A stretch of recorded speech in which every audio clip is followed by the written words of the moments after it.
All right. I'm Erik Hall. I'm the digital sports editor at the St. Louis Post-Dispatch, and I'm joined by Bill Eichenberger, who was APSE president in 2003, 2004 while at Newsday. Thanks for joining me, Bill. Thanks, Eric. Glad to be here. So how'd you get involved with APSE?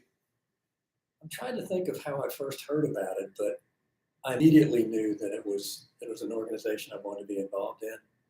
Just kind of sometimes in a newsroom, as a sports editor, you're often on your own, and to be around like-minded people with the same problems and possible solutions to the problems really appealed to me. Yeah. So, how did you move on to become president then of the organization?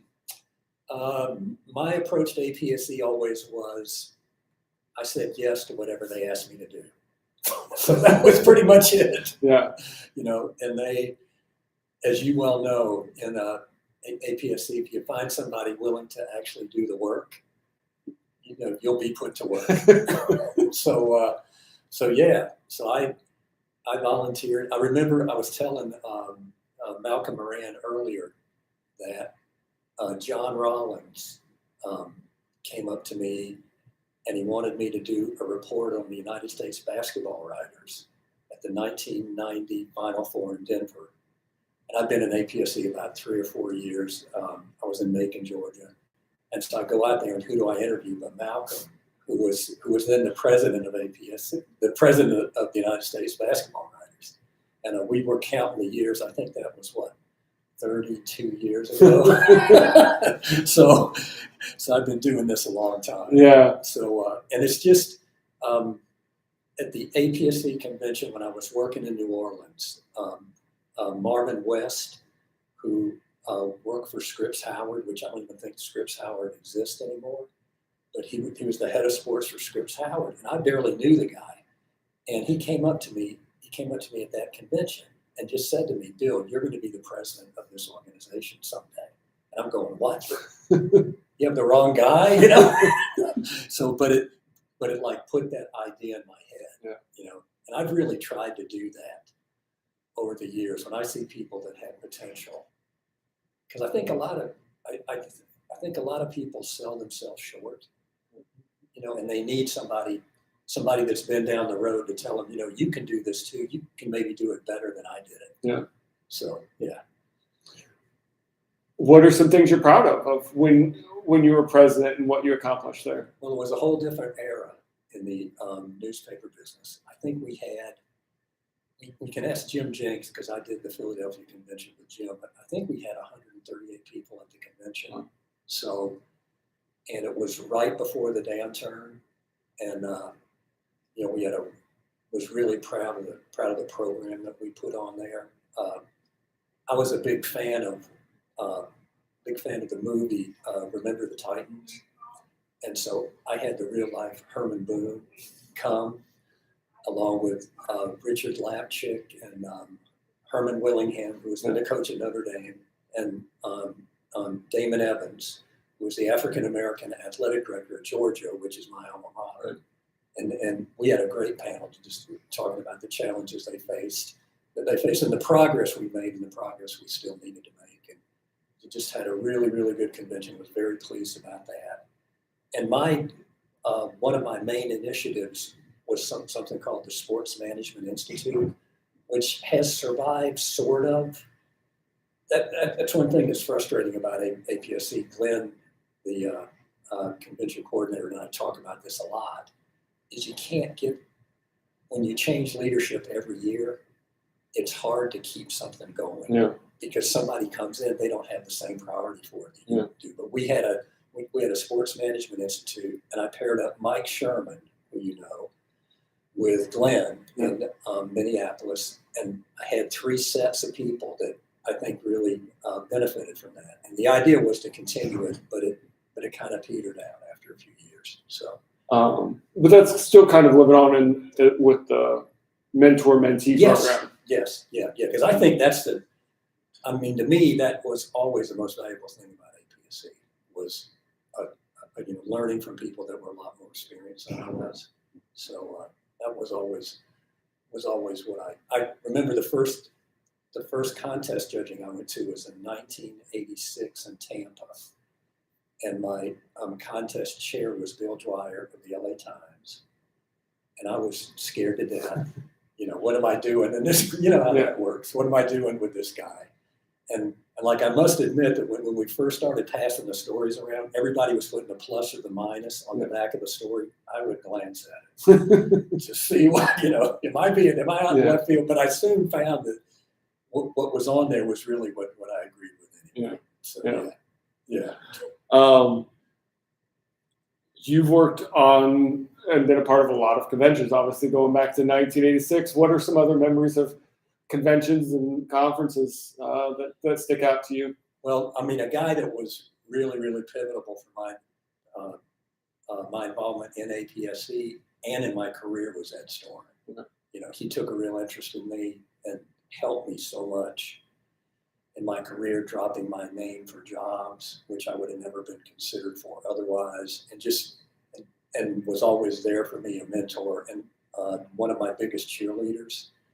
And then just all the people that I met, that I met. My wife jokes that this is my tribe.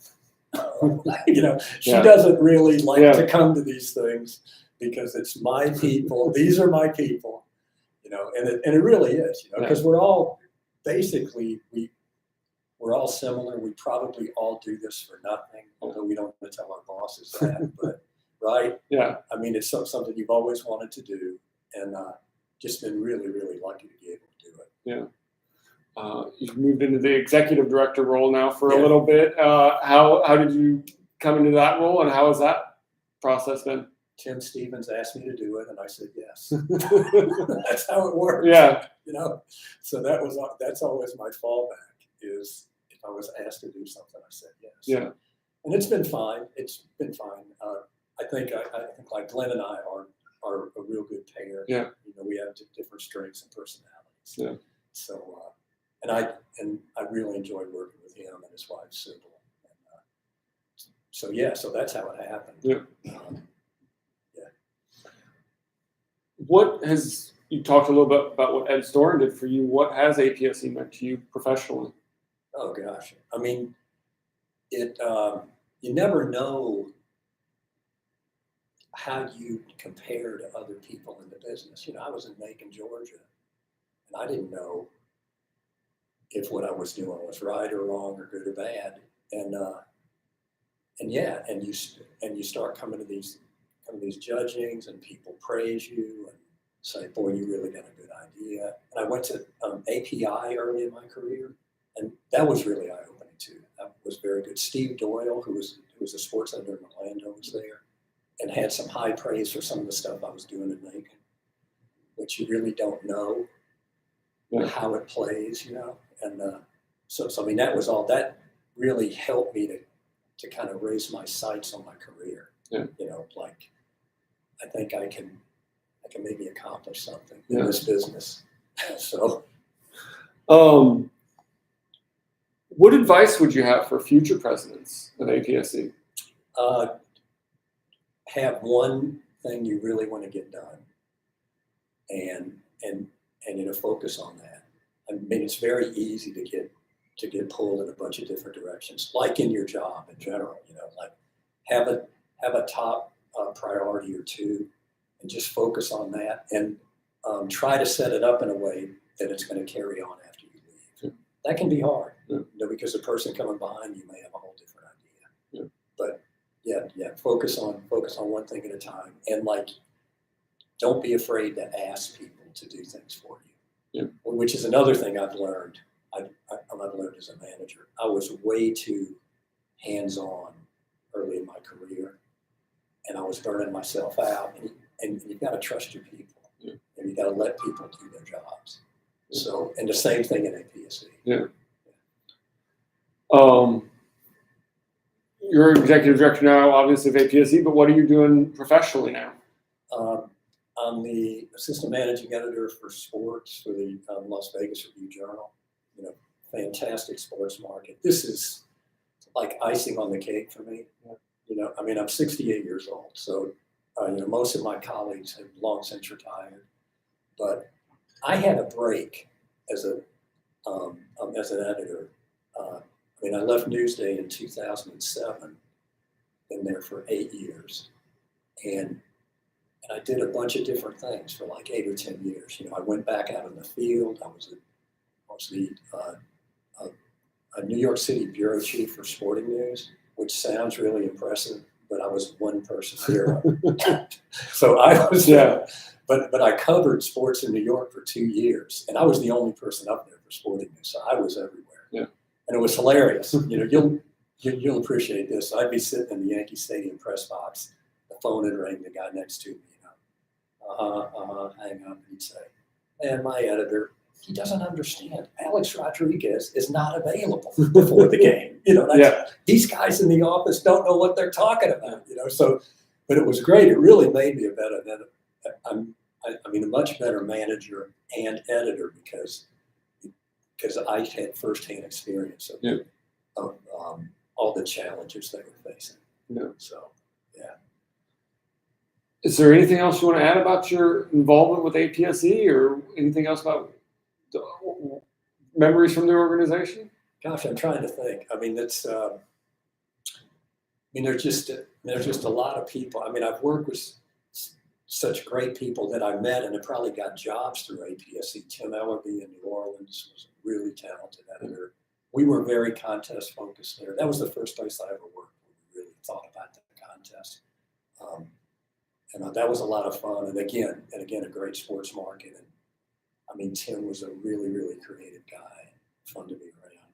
And have just worked with all kinds of people and have been able to hire people. That's the other advantage. You identify talent. Yeah. It's a huge advantage.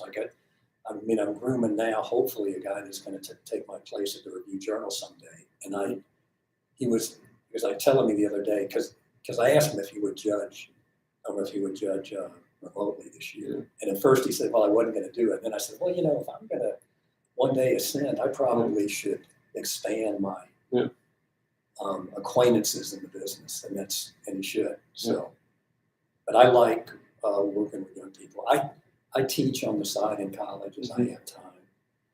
And so I enjoy that as well. Yeah. I've just been really lucky to be able to do this as a career. Yeah.